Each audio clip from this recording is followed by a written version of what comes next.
Okay, Trevor Booker doing my talk on Intro to Homiletics. We're going to kick off with the ethos, the logos, and the pathos. So, first and foremost, the ethos, which is credibility.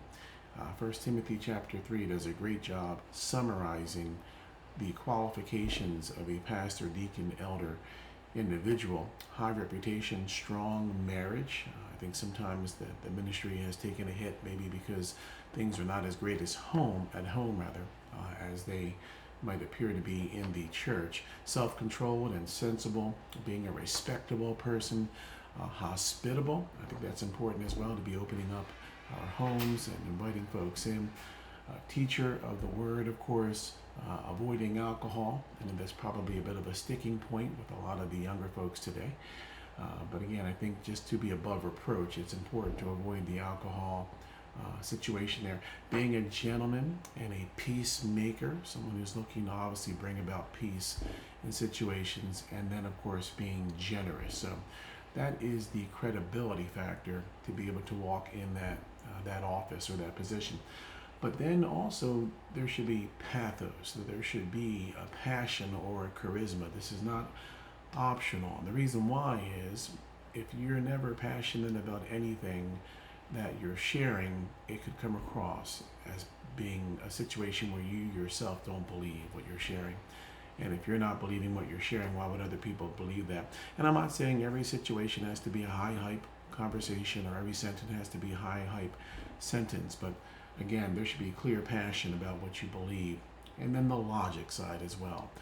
Scripture is both factual and logical, so it's important to be able to articulate a strong case for why Scripture is actually credible and factual and logical.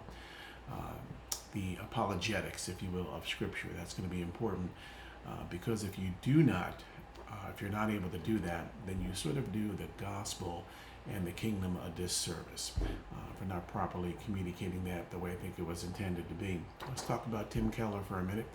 His phrase, "My eyes glaze over, you want to avoid the me-go." I thought that was kind of funny. And then he had a few points here that I wanted to highlight. So first and foremost is the cultural narratives versus biblical narratives. He mentioned the point, which makes a lot of sense. It's important to make sure that the people that you're sharing this message with at least have a similar perspective, a similar worldview from a biblical point of view. If they don't, there may be some work needing to be done there before we can move on into being able to reach the audience. And then affectionately communicating, which means what? Which means sharing from a point of view of the heart or life experiences, bringing some emotional transparency into the situation, maybe even sharing a personal story with permission, obviously, is also going to be important. And then imaginatively, which means bringing in the word pictures and the stories and the illustrations to make the point more practical. So, and Jesus did this all the time with parables. And then wondrously communicating the idea, the concept that a perfect God could have an interest, let alone a love for a fallen mankind.